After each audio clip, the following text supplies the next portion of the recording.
I want to modify this. Yeah. And take this off of his chest. Right. But like the alien coming out. Like it's perfect. You're my favorite person for that.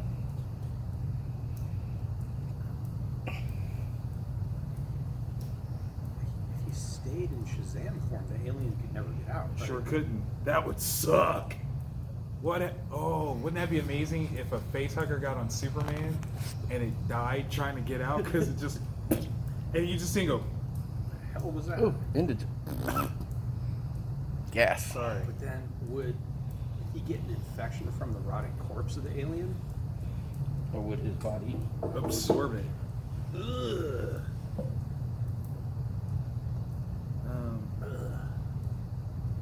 Batman's got a plan for that. Of course he does. Of course he does.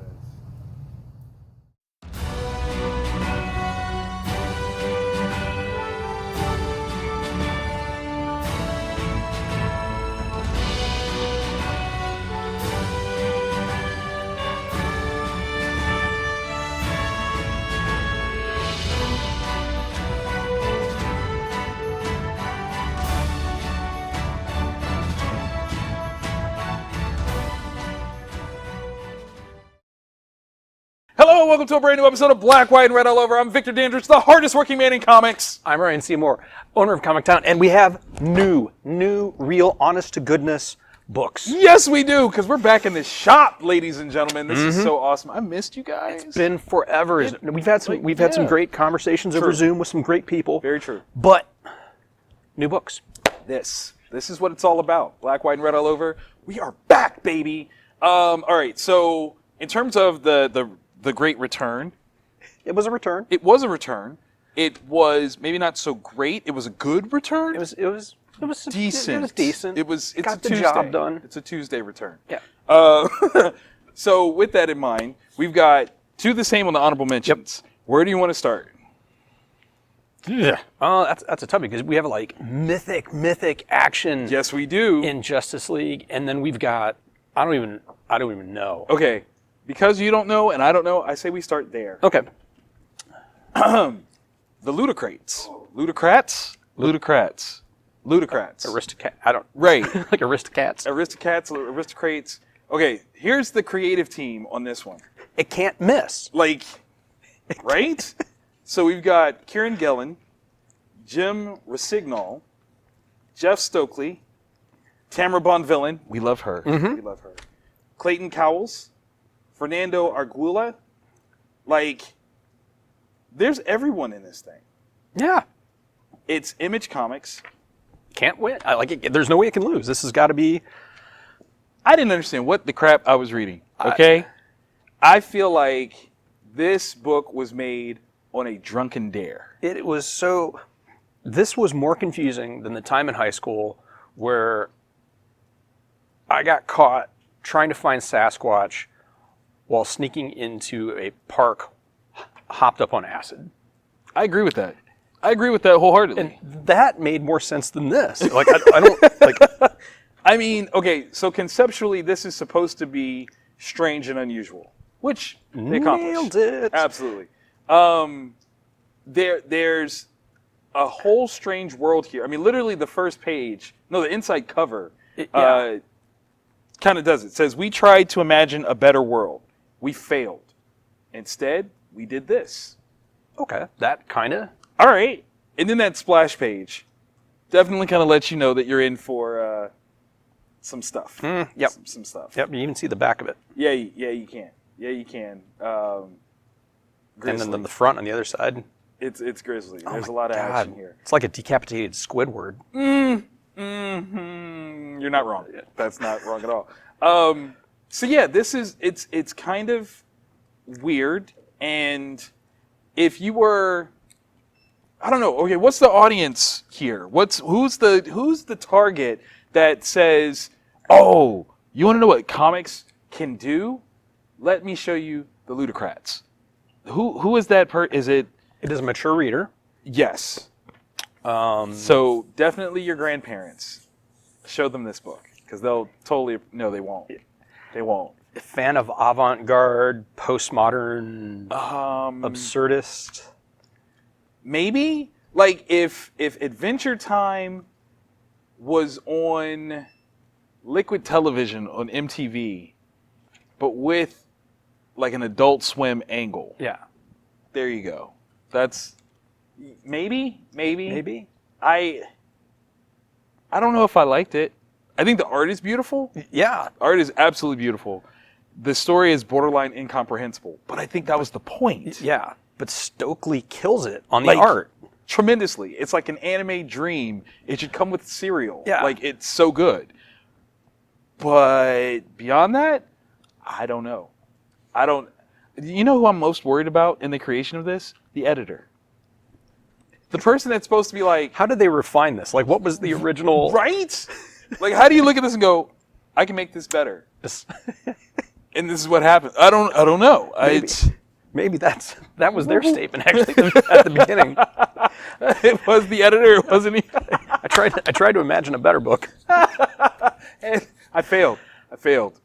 Instead, here you go. This is what you get. I don't know. As we're getting back into comics being available, maybe that's why this is Yeah. one of those things where when the pickings are slim, the choosing ain't really gonna be too rigid. Yeah. You're just happy to get some books in your Yeah. hands. So that one's there. Yeah. Not saying it's bad. I'm saying I don't know what it is. Yeah. There you go. Segueing into something that we do know what it is. Yeah, we do. Oh man, Justice League 44, Robert Venditti, Zermanico. Zermanico, like, this is quintessential superhero comic art. Yeah. Exactly. Yeah. Exactly. I was just going to be like, but this page, and you're already there. Yeah. Yeah. There's a moment here where literally Venditti, what he magically does is makes everyone have a moment, which is kind of cool, considering that you're dealing with, some of the top tier of the DC universe. So for everyone to get a moment, I don't even know if that's like a set plan in each of the issues, because this is actually the first of his run that I'm reading. Yeah. So I'm definitely game to go back and check out previous pieces just to see how it builds up to this, because that was some dope stuff. Yeah. That was some dope stuff.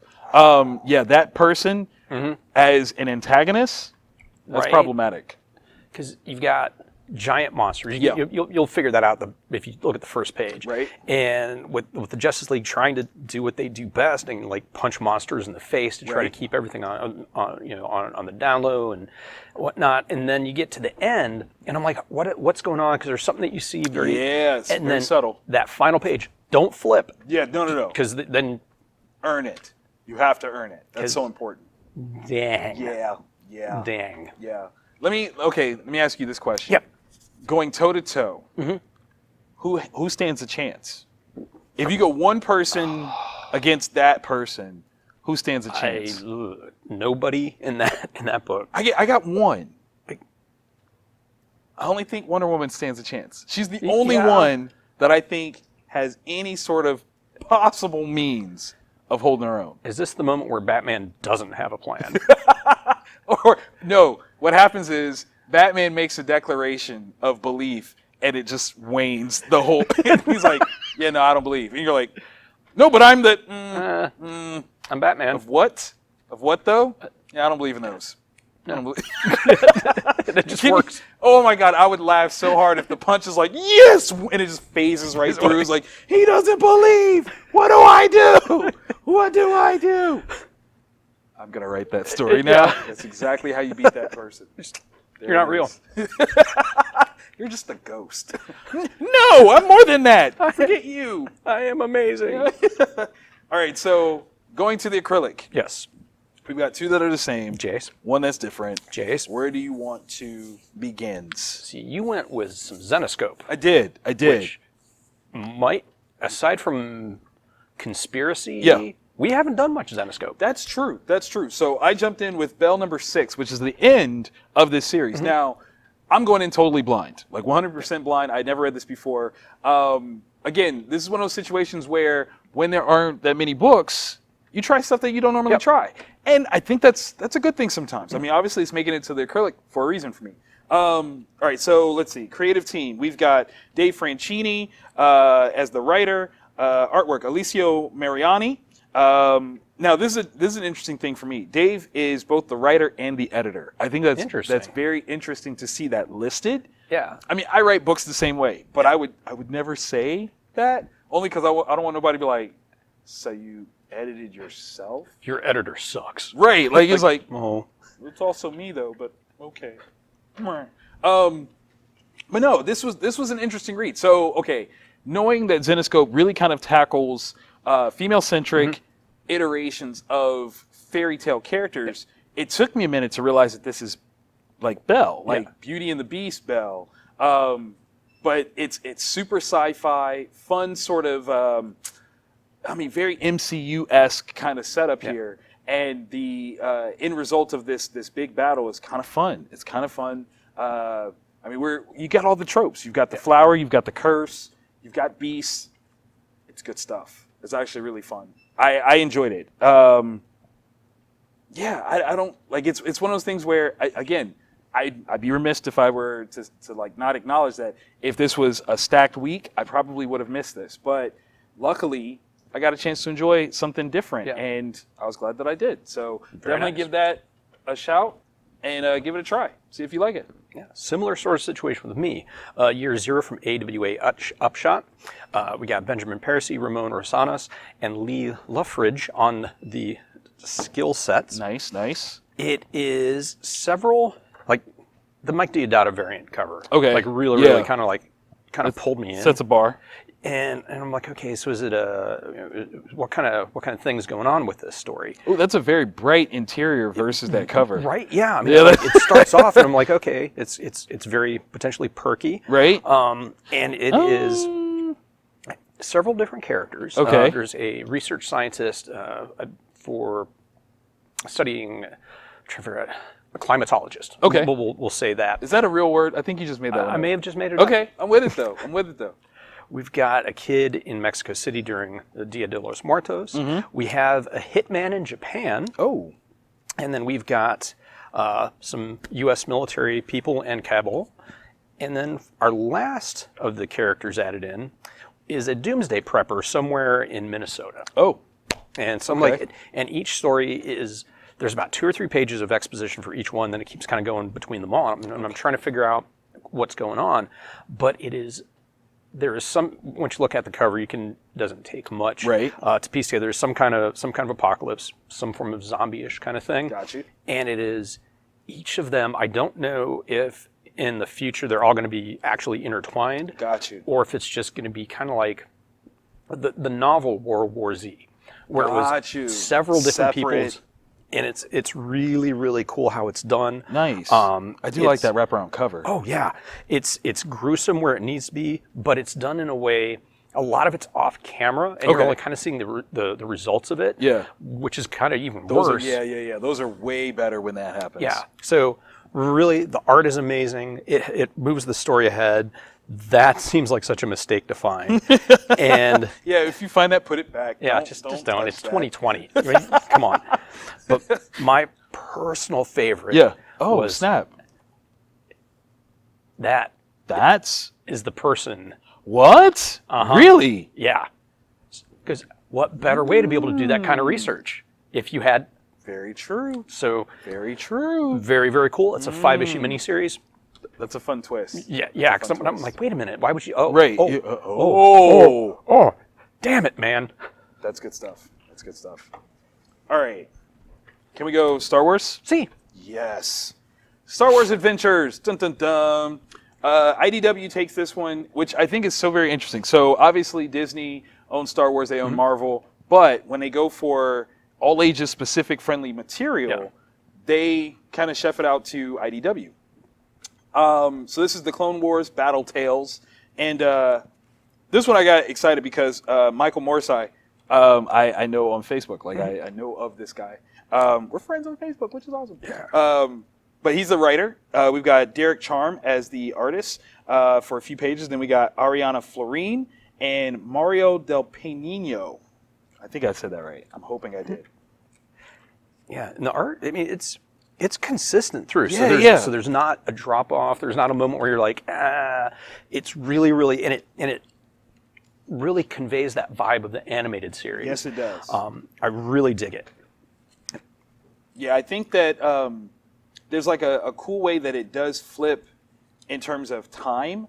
So like the beginning is presumably current time, and then we get a little stint that's like a flashback, and the art subtly differs with that. Yeah. But it works because it's this flashback, and overall, it's really fun. Okay, so can I admit I never watched the Clone Wars? Oh, really? Show. I hear good it's really stuff. good. I Yeah, hear it it's is good stuff. Dang it! This is gonna make me want to. And that was one of the, because there used to be, I think it was when Dark Horse had Star Wars. Right. And they had these little digest-sized Star Wars, Clone Wars Adventures graphic novels. Yes. Can't get them anymore. I understand the trademarks and all that stuff. Right. I'm like, oh, but IDW, Marvel, Reprint those, reprint right? those because they were perennial sellers. And That's this awesome. is the kind of thing that there was an entire generation raised on those. Yep. This is the same vibe I got from it. That's awesome. It is super, super good. This is the one semi drawback to this miniseries is it's weekly. Oh. But outside of that, and this is one that we're going to treat as like a perennial evergreen, and we're just going to leave it up on the wall. Okay. Because when you've got Anakin, Right. Rex, it's everybody. And Cody's Yeah. in here, like, yeah, like it's a who's who. Yeah, and the big monster. It's so fun, so fun. Now, okay, when you have a series like this that is age demographic friendly, and there's a show that seemingly maintains popularity, Yeah. is there a good correlation between book sales and that particular product? Can there be one? Yes, it's Okay. entirely possible. At the beginning of a show's popularity, when there's a real direct corollary product, Right. it'll sell really big. But one of the other great things is, especially when it's a multi-generational thing, Right. it will just consistently move. And if there's ever kind of a drop-off, just wait a few years, and then that next wave of parents and kids will come through. back in, and like, there you this go. is what I grew up reading. That's awesome. And when it does such a good job visually and such a good job Scripturally, I'm with it. Yeah, We'll make it's it Star work. Wars. It counts. It's a religion. Yeah. like no, it's there's no way to lose. It's one of these kind of things where, as a store, you probably cannot order too many copies of this, Right. because if there's until a kid figures out that Anakin is Anakin's what? Vader. Wait. Spoiler alert. Oh, dang it.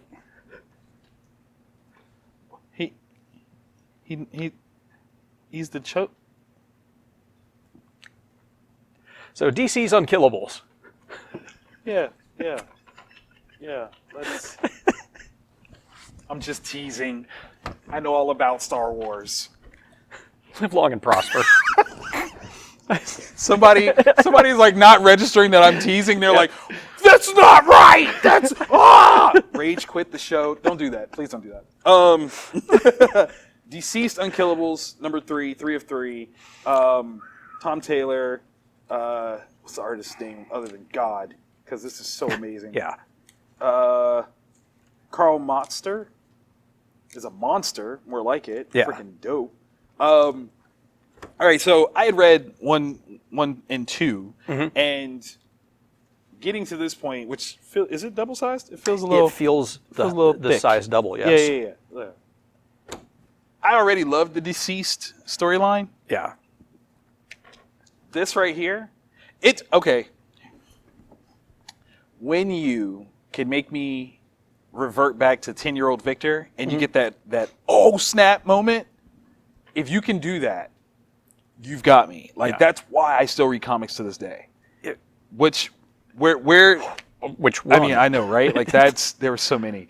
I think that oh my god, that was amazing. Are you talking about the Catch? that one, and then I'm talking about this one. Yeah. That Yeah. one, because I didn't see it coming. Yeah. I was involved in this story. I was engrossed in this story. And then when it happened, I'm like, oh, that's who that is? It's like, oh, snap. we're only halfway through the book. Everybody's going to be dead. You got to have at least one person left. Boom. There it is. Boom goes the dynamite. That was an awesome moment. Yeah. Okay. So here's how I'm honestly feeling about it. No one else is allowed to touch this universe but Tom. Yeah. This belongs to Tom. Don't even pitch nothing. Just don't. Just don't. Don't. You can't love it and live it as well as he does because he has built like the greatest DC Zombies franchise. Yeah. Because it's not fallen off. Like this is a sequel. And normally the sequel is like, okay, well the first one sold, so let's just throw some crap out there, slap Unkillables on it, and this is far from like the Kingdom. That wasn't the same. Wasn't the same. This? Yeah. This is, and even when you the characters that you might not have even thought about, like that is a bad guy. Yeah. Yeah. Holy crap. Dude, that and the severity of that attack in that short amount of time, dark. Right? Dark. Because it's so much so dark. Darker than And then so here's the fun part that really bakes your noodle. Okay, so the thing that I showed you that was such a great, awesome moment, what if that person had grabbed that person? It never could have happened. Yeah. Like yeah. It's amazing. When it's organic and it's cool. Yes. Oh God. And the monsters, the characters that are anti-lifed are so much the way they are drawn is so disturbing. Like there's something that, like, you can still tell there's some humanity, but it's not right. Not at all. And then so here's the part that makes it so much worse is because we've read DCeased, we know that the main antagonist here doesn't have to be. Yeah. That's the worst part. Like that. Oh, yeah. Oh my God. The worst part. I almost spoiled something. I don't want to give it away. But yeah, how bad is that? How absolutely. It's so freaking good. Yeah. If Taylor and Mustard don't have exclusive contracts with DC, you guys are messing up. Sign them, lock them down, like right now. And if Marvel, like, we got to put out some Marvel Zombies, why not write these guys a check? Because like big check, huge. Yeah. I mean, and there's no disrespect to like Kirkman, but what Taylor has done has made it way more real than the Marvel Zombie series. Like you just knew that was like this one-off kind of, okay, it's not real, it's not serious. Yeah. This, I felt every bit of the stakes. Yeah. Back-to-back miniseries. Yes. That are nothing but page-by-page hot fire. Yeah, yeah. Now, I did hear that they are doing another series that's going to be strictly digital in its initial release. Yeah. I hope that comes out in book form. It's got to. Yeah, because you can't have a collection and then just be like, oh nope, we're all digital now. You're like, what? Yeah. Where's the rest? Yeah, that's gotta happen. This is so. And I mean, we still don't know the end. Right. Like the real end. Because that was the happiest ending that we had. Like, which makes me think, this is terrible. Something this bad is so happening. terrible. What could it be? I don't even like the Anti-Monitor comes back and is like, what are y'all doing? Just eat it. Just eat the world. Eat the world. It's safer that way. No. I left you guys alone for like 3 reboots and this is what y'all do? Oh my God. Yeah. That's DCeased, Unkillables. Just amazing. Fantastic. Oh my God. Such good books, actually. What a great way to come back. I mean, it wasn't a lot of books, but they were some good books. We got next week. Yeah. Next week's the 27th. Right. So I think it's going to be a little bit larger of a week, but Marvel's holding off their big stuff until June. Oh. So it's going to be another check. We're going to have a listing of all the books that we're going to have available to us on our Facebook page, on the Comic Town website, World of Comic Town. Yep. And also get that tweeted out. And then let us know from that list what you want us to review. Yeah, because we'll do that for you, because we love you. Except you, Ted. Well, yeah, not. I'm never going to forget Tijuana. Ever. Ever. Ever. He still has the tattoo.